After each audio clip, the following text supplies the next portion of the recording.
You're listening to the Productive Therapist Podcast, the world's greatest and most brilliant resource for busy therapists who'd rather be laying on a beach in Hawaii.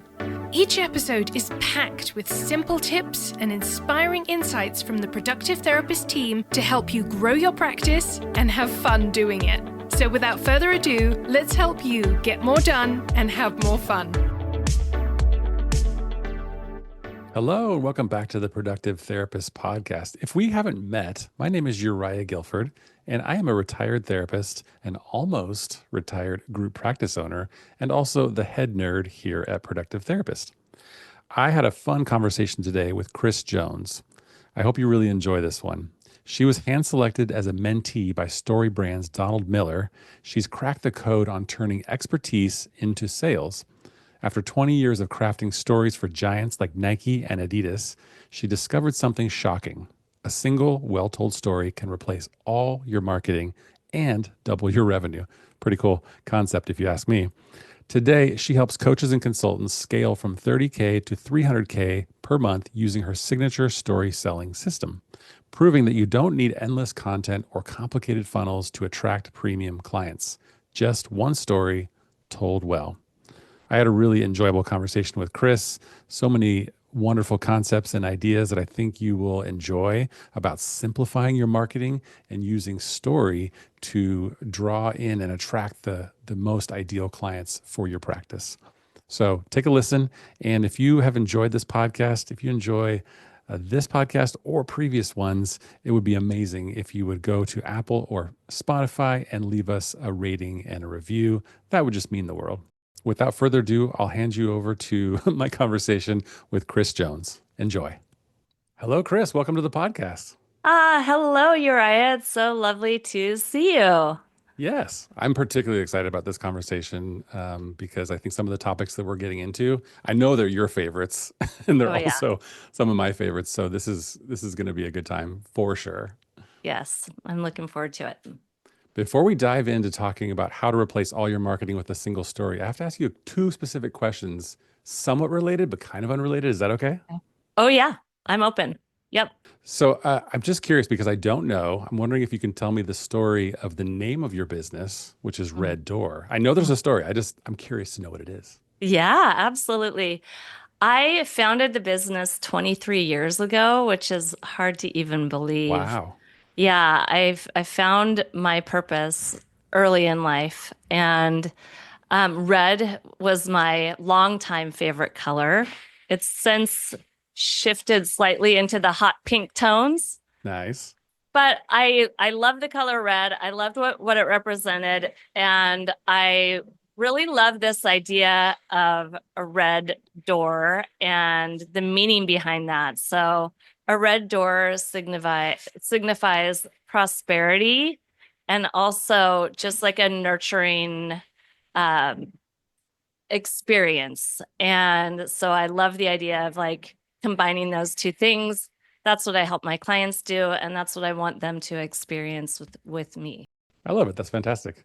Yeah. One of the things that I actually really enjoy doing when I travel, whether it's in the United States or in other countries, is taking pictures of two things for some reason: street art and interesting doors. Really? Yeah. I know it's kind of random, but my wife and I were recently last month in Ireland for a couple of weeks. Yep. For a vacation and then also for a therapist retreat. And that's why I was taking pictures of doors. So this is my second question for you, though, because I was in Dublin. I went and visited the Guinness storehouse and did various Guinness-related activities. And I saw on your website that you've worked with a number of iconic companies, one of them being Guinness. And I'm curious if you have any stories about that. Yes, of course. I lived in Dublin. And Did you? so, yeah, I was able to get a job with Guinness and work in their marketing department. Wow. So the St. James's Gate and the whole place that you were at, that's where I went to work every day. I took two buses to work there every day. And this was in my 20s. And Guinness, if you worked there, you had free food, which for me at that phase of my life, I was like, oh my gosh, free food. And you got one free beer a day. I can't remember if it was one free beer or two free beers. And so we would like stockpile, and this a lot of employees would do this, would just stockpile beer underneath our Oh my gosh. cubicle desk. And yeah, it was amazing. It was amazing. You know, that smell of a brewery, and how like anytime I smell that, I go back to that time in my life. And yeah, it was pretty epic. Those That's guys, so they cool. know how to brand. Yeah, I was thinking about it because I went through their, tour experience and it was Yep. really, really well done. But the Yes. most interesting thing to me as kind of a marketing nerd, right, was the floor, the section where they talk about their marketing campaigns over the years, Hmm. everything that they've done, and really, truly brilliant. One of the ones that stands out for me is some of the old ads that say like Guinness for strength, or, like Yes. branding beer as like, it's good for babies, it's good for men, and all that. It's so funny and wonderful. So they do a really good job. Yeah. Yeah, they do. You know, when I lived there, Guinness, everyone drank Guinness. And women would drink Guinness and black currant. Have you heard of that? So Wait, is like that like with the syrup? with the syrup. Yes, we tried it. Yeah, did you? Okay, so it's still, I wasn't sure if that was still going on, but Definitely. yeah, I was telling my partner about that the other day. I was like, we need to go try a Guinness and black currant because it's a totally different. It tastes so decadent and very Yeah. different. And yeah, Yeah. you don't want more than one because it's like it's a lot. Definitely. Definitely. But yeah.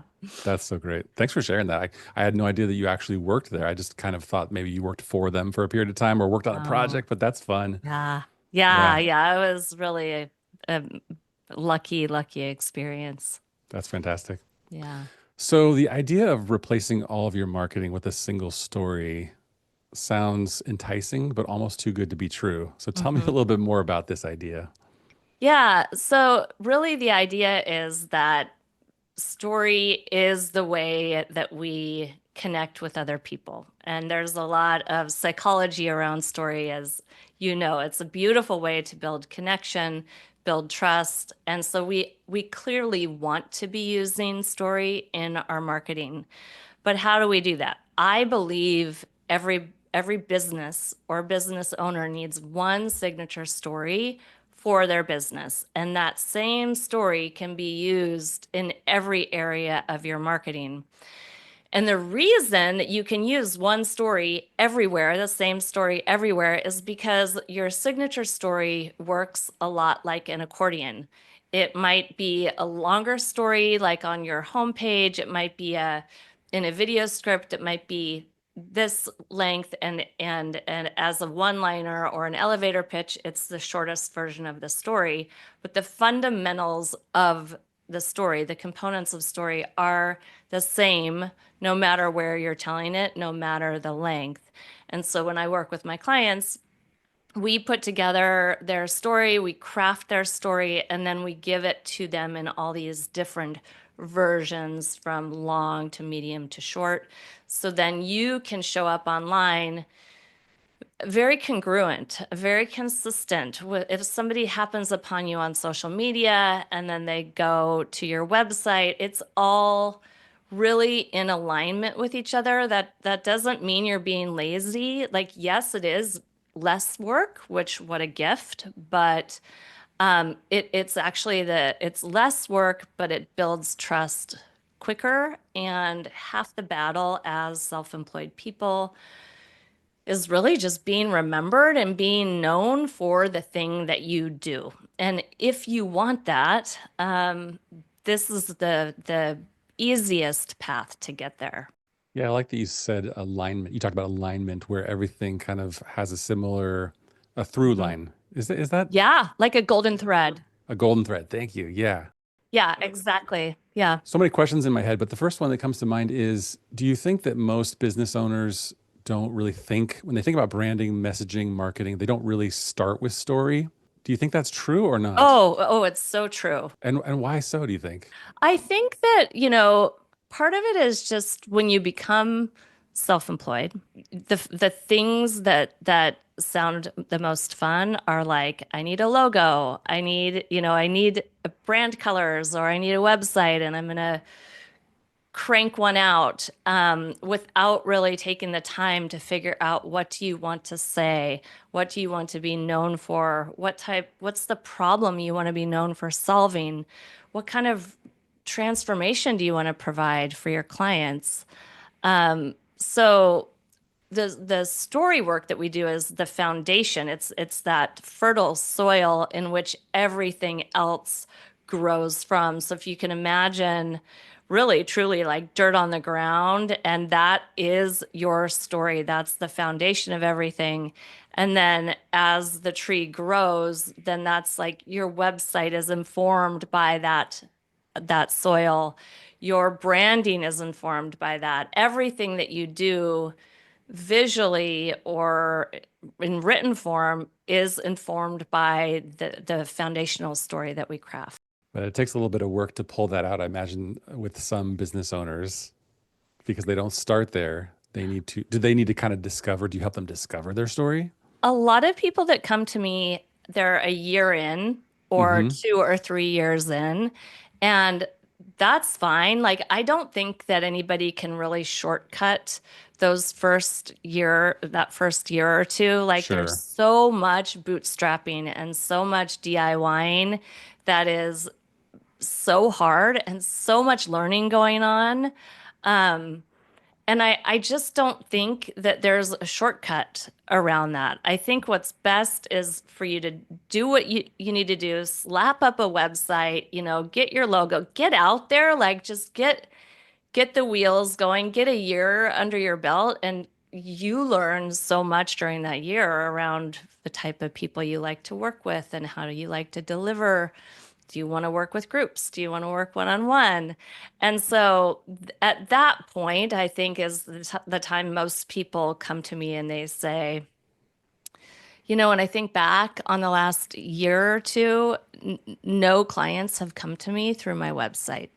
Oh, interesting. I'm relying only on referrals, and referrals are great, but they're not a consistent way to grow your business. And you've got to have marketing tools set up for you on autopilot to continually keep your pipeline full, you know, potentially, hopefully get you a wait list.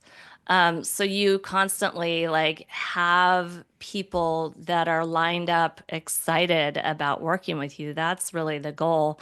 I think any therapist that goes into business wants to make an impact, wants to make a difference, wants to genuinely help people.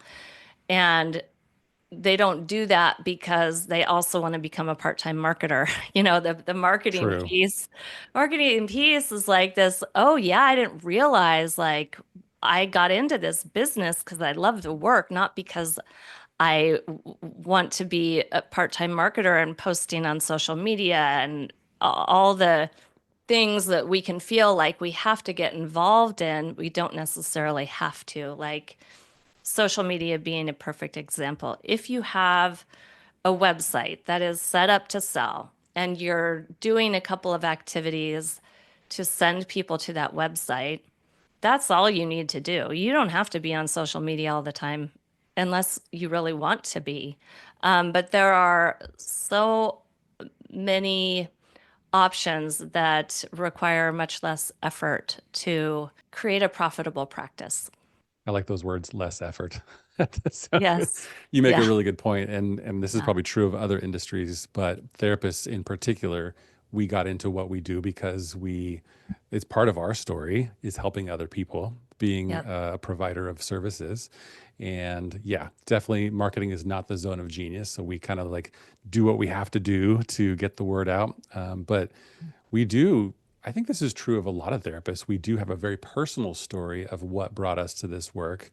And for a long time, we were sort of discouraged from using that story because we were told not to self-disclose to our clients and those types of things. Mm-hmm. One of the successes that I had early on in my solo practice was telling my story because Mm-hmm. I was a troubled teen Mm-hmm. who did like try to, my parents tried to get me into therapy, and that didn't really help. And Mm-hmm. I was a troubled teen that ended up becoming a therapist for troubled teens. Mm. I decided to just use that and tell that story. Yeah. And once upon a time, years ago, I actually hired a very talented copywriter to help me like actually put it into a story form. Mm-hmm. And that was basically my homepage for the longest time. And if I remember correctly, the title was something like "From Troubled Teen to Successful Therapist" or something like that. Mm-hmm. And the Mm-hmm. message was basically like, this is who I am and what my story is. And now I've become the therapist that I wish I had when I was 16. Mm. And I told some specifics about my struggles, as a teenager, like real specifics, right? Mm-hmm. And what happened with that is I got so many clients because parents read that and they said, wow, this is a therapist who I think my son or daughter can really connect with. And this is a Mm-hmm. real person who has like Mm-hmm. overcome things in their lives. And it Mm-hmm. just unintentionally became very like magnetic, I guess. Mm. So that Mm-hmm. was a success that I had early on Mm. and very happy about that. That's it's really powerful. I think part of what was working in there, it sounds like, is that you were, of course, showing that you struggled with similar issues as their children.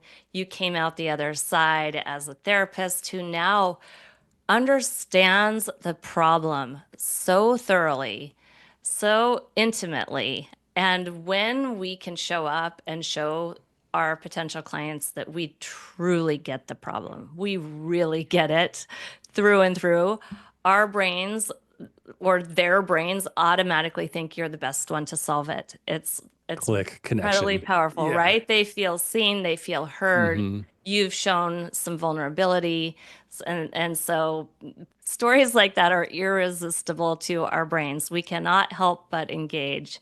And so you did such a beautiful job and you saw firsthand the power of a great story. Definitely.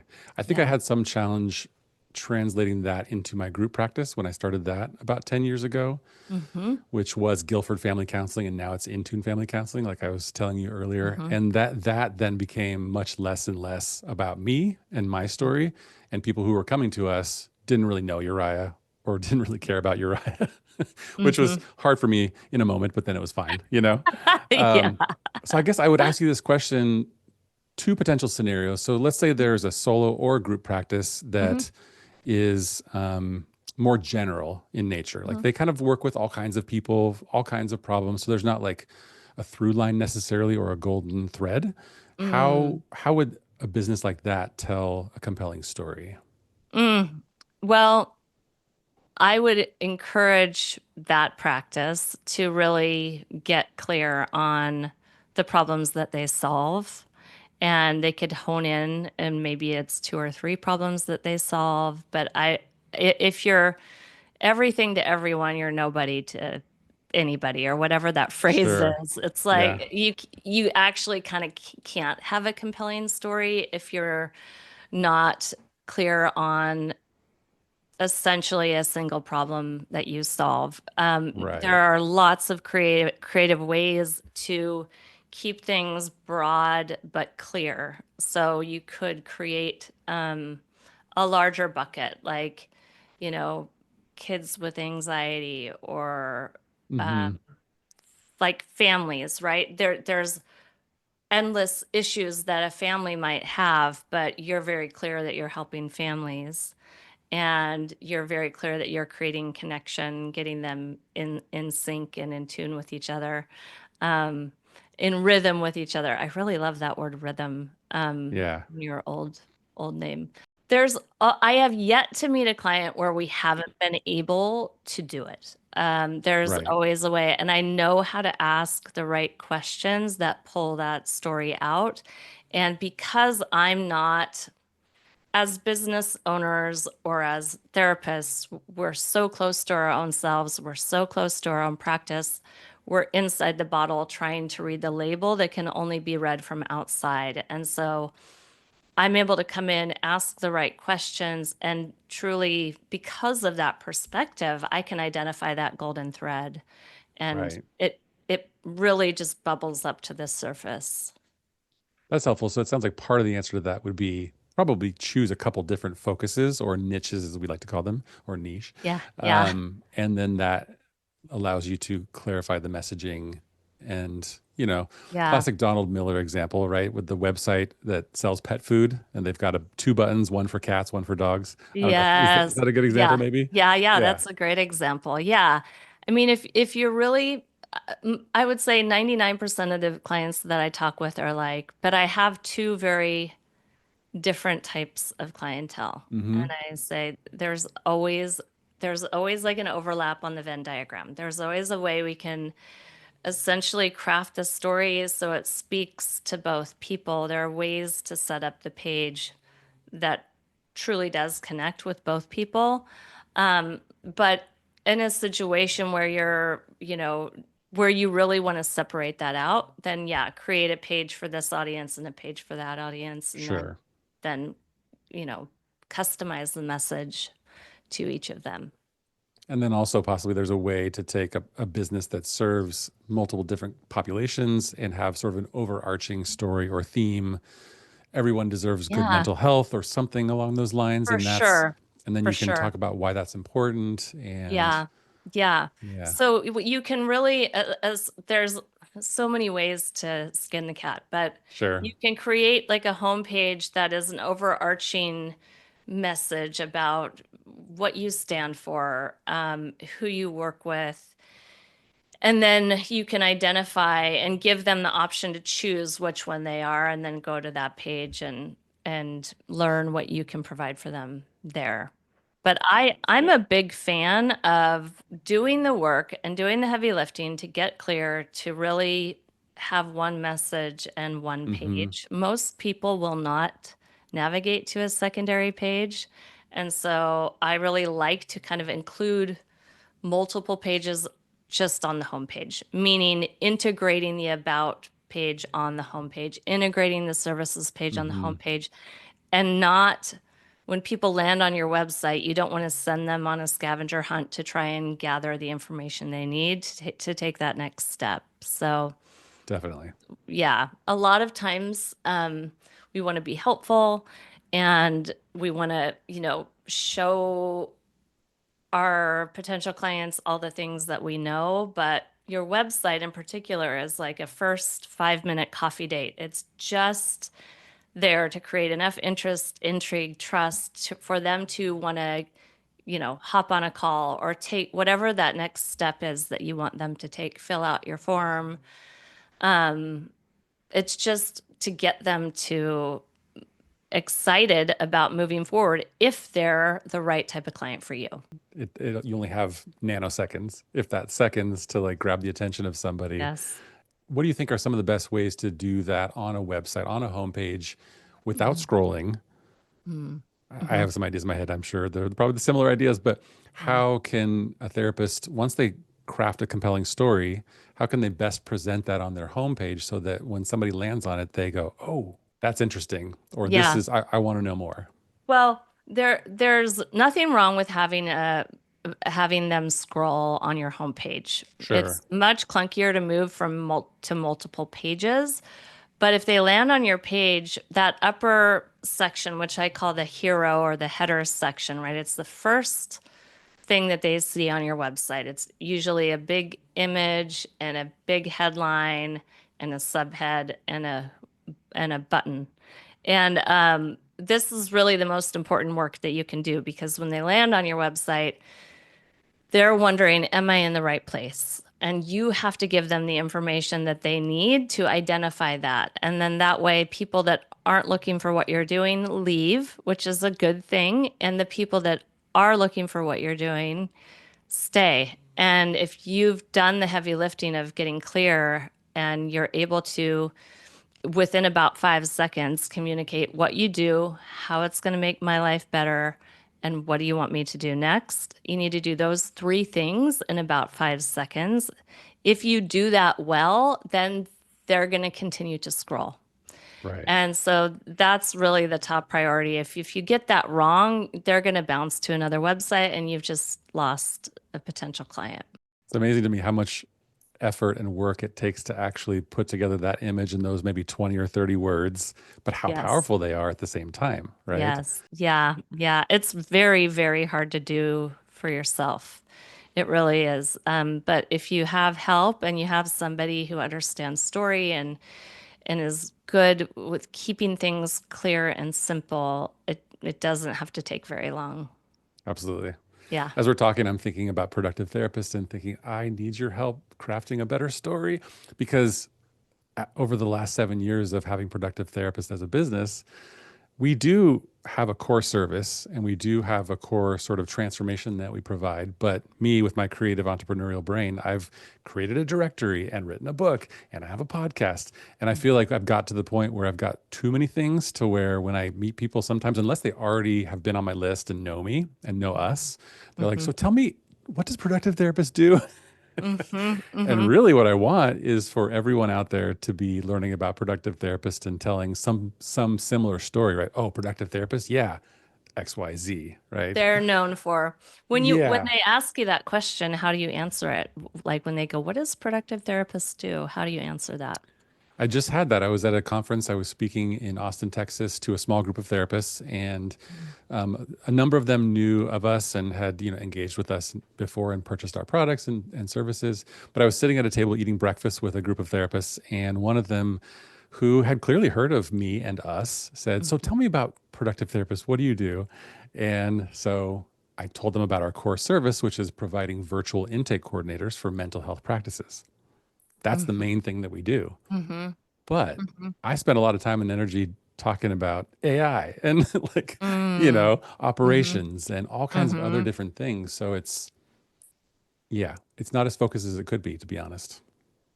Yeah. Yeah. I mean, every good story begins with a problem. So when you answer that question, I mean, you're clear on what you provide, but what's the problem that you're solving? Like many therapists waste Hmm. hours of their precious time managing the intake process or whatever is the problem.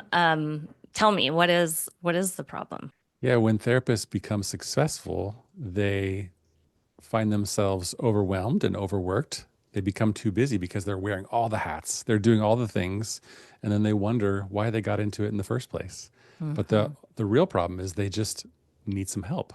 They need some help answering the phone, answering the emails, talking to new clients, matching them with the right therapist. Mm-hmm. And it turns out when they get a good intake coordinator to take over that role, their life dramatically improves. Oh And they're my like gosh. reconnected with their mission. They feel like they can make a bigger impact and do what they're really meant to do. That's good, right? That was so good. It was so good. It gave me context around what you do and the struggle that these therapists are dealing with, right? They've finally reached like success. They should be happy. They're probably making good money, but their quality of life is like they're spread too thin. They're exhausted. They're on their way to burnout. And Right. then how are you going to make an impact when you're burnt out? So it's powerful, really powerful the way you Yeah. position that. Yeah. Thanks. I need to Yeah. work on that accordion piece that you were talking about. I like that analogy of like same story, but sometimes it's long, sometimes it's short, but it's all Yes, the same focus in a it in a is. sense. Yeah. Yeah. The core foundations of every story are it begins with a hero or a character that has a problem they don't know how to solve. So Hmm. your clients are the hero of your story. You are the guide who gives them a plan that calls them to action, and it results in success and helping them avoid failure. But you communicated all of those components in what you just shared with me. That was, you know, we could even go shorter, Hmm. for sure. And then Definitely. we could go longer. We would go deeper into all of those components on your website, for example. Yeah, I've done a lot of this work, Chris. I just need help like refining it. totally. I'm here for you. Yeah. Yeah, that's great. I want to read you a quote from a book I'm reading recently, and you might have already heard this, but I'm curious. Well, of course, you'll agree with this quote. The book is called Same as Ever by Morgan Housel, and the Mhm. subtitle is A Guide to What Never Changes. Have you heard of that book? No, no, It's but I actually fantastic. Yeah. really, okay. I'm gonna write So that here's a quote that I pulled out. down. Okay. He said, "The best story wins, not the best idea or the right idea or the most rational idea. Just whoever tells a story that catches people's attention and gets them to nod their heads is the one who tends to be rewarded. Isn't that good? Wow. Yeah, that's really, really good. Yeah, I mean, and I think it's a relief in many ways. Like you don't have to have the best idea. You don't have to have 18 certifications. You have to have a story that Hmm. people truly connect with, that's compelling, that's consistent, that's transformational. And once you have that, like everything else kind of falls down like dominoes because just life gets a lot easier It and you clicks into win. place. Yeah. Yeah. Yeah, It also totally. occurs to me that this might be one of the better ways to AI proof a business, right? Because like AI can do so many amazing things and it will continue to get better and better, Mhm. but there's nothing that can quite replace an interesting human story about somebody who did something, overcame something, like you said, that hero's journey, right? Yes. Like how do Yeah. you AI will never tell you a story that you're like, oh, I feel that, you know? It's not Totally. going to happen, I hope. It's not going to happen. I mean, the beauty of AI is that once you've got your signature story, once you've gone through the process of crafting your Hmm. one powerful story that you use everywhere in your business, then you can feed those components into Hmm. ChatGPT, but garbage in, garbage out. So you want to feed it gold essentially, and then it can actually help make your life easier for other things that you want to create. That's really good. Okay, so I'm a person that's very actionable and like, practical. I think Yeah. that's why people like to listen to this podcast, hopefully. Uh-huh. So all these ideas, I guarantee you that every therapist listening to this right now is nodding their head, saying, yes, this. Um, so what would be some first action steps for someone to take who's listening, who's thinking, I want to take the story that I have and make it better. I want to build this golden thread with the accordion. All of it sounds amazing. Where do they start? You can read my book. I was thinking that, yeah, the book. Yeah. I have a book called From Click to Client, and the book is probably the most affordable way to really start implementing this work. Everything like my book and my freebies, there's a lot of free resources there that people can tap into. It can all be found at reddoorstories.com. And I would really encourage people to go through my 5 minutes to compelling copy process. It's a 5-minute video with a companion worksheet, and it's going to pull that story out of you. Once you go through that, it won't take you very long, but that's going to change the lens at which you look at your business and what the lens in which you talk about your business, write about your business. It's going to change that lens for you, which I think is the most powerful thing that you can do right now. And then I would always encourage people to, if you're in early days in your practice and you're wanting to DIY, great. There's a lot of free options out there. I've got a bunch of resources on my website. If you want to work with me, you can always book a call with me on my website too, and we'll talk about your story. My calls, I don't charge anything for the call. So we can look at your website, talk about your story and map out a plan. So those are good. Those are really good first steps for people. Yeah, you have some excellent resources and your emails are really, really good. Ah, thanks. Yeah, and I always know that when I get an email from you, what it's going to be about, which, there it Right. is. Yeah, You yeah, practice exactly. what you preach. Yeah. Banging the same drum over and over again. It works.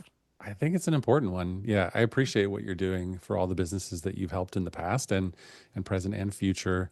I think this is what makes us human, and this is what helps us to stand out. It's not hopefully dancing on TikTok or like broadcasting constantly on social media, but if you have a compelling story, people do want to repeat that, don't they? I mean, I They think do. that's just kind of the Yeah. nature of how it works. Yeah, yeah. I mean, their stories are like 22 times more memorable than just facts. So Yeah. again, it's like how to be remembered. And also, people need to hear things about 8 or 9 times in order to even be able to commit them to memory. So the more you repeat, like when you start getting Hmm. sick of your own story, that's when it's going to really start to gain traction. That's the problem I need to have. Yeah. Why am I saying the same thing over and over again? Oh, maybe people are actually getting it. Yes, totally. That's Yep. good. I've always seen myself or thought of myself as someone who's not good at telling stories, and I admire people who can do that, like, live in person at a party or around Oh, a yeah. campfire or those kinds of Yep. things. Yeah. So I literally have on my board in my office, it says, tell more stories, but I Hmm. haven't quite figured out how to practice that. I mean, I'm doing it in my Hmm. writing, Hmm. but like how to practice that in my day-to-day life, how to think Hmm. about talking and writing in that Hmm. sort of format. I don't know if you have any Yeah. thoughts on that.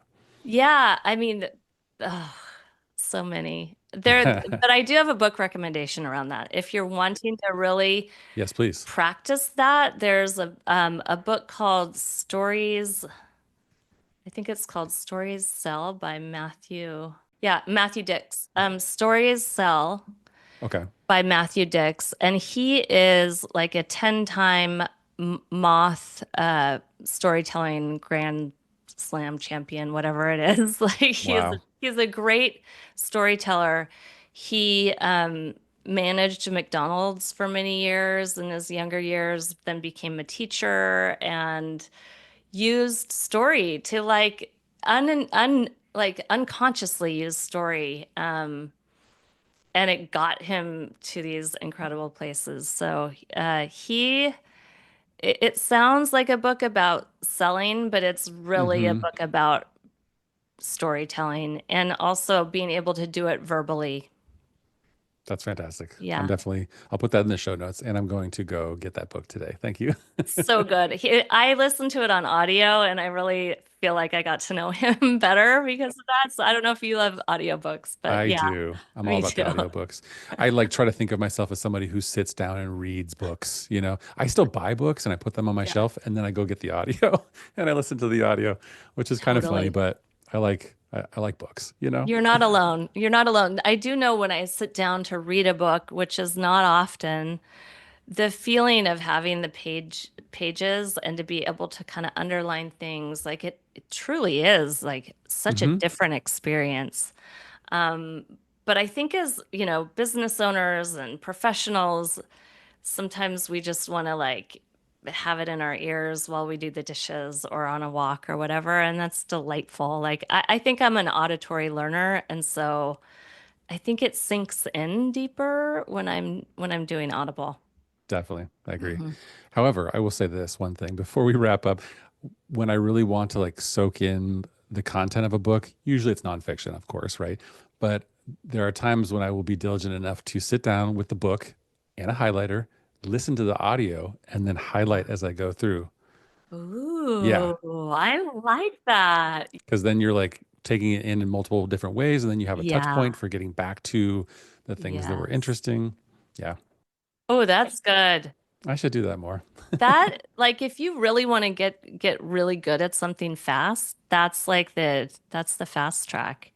And then a little sticky note to mark like certain pages. Yeah. Well, Kris, thank you so much for your time today. And for people who are listening, absolutely go directly now to reddoorstories.com and sign up for all the things and buy the book. Really, truly, you won't regret it. Definitely Hmm. worth it. Yeah, Thank you for having me. It's been such a delight to talk to you. absolutely. Have a good one. That's it for today. Thanks so much for joining us. If you enjoyed this episode, please leave us a review and hit the subscribe button to make sure you never miss an episode. If you're looking for more personalized help, you can reach us through productivetherapist.com. Thanks so much for listening. We are Productive Therapist, and this is the podcast that helps therapists get more done and have more fun.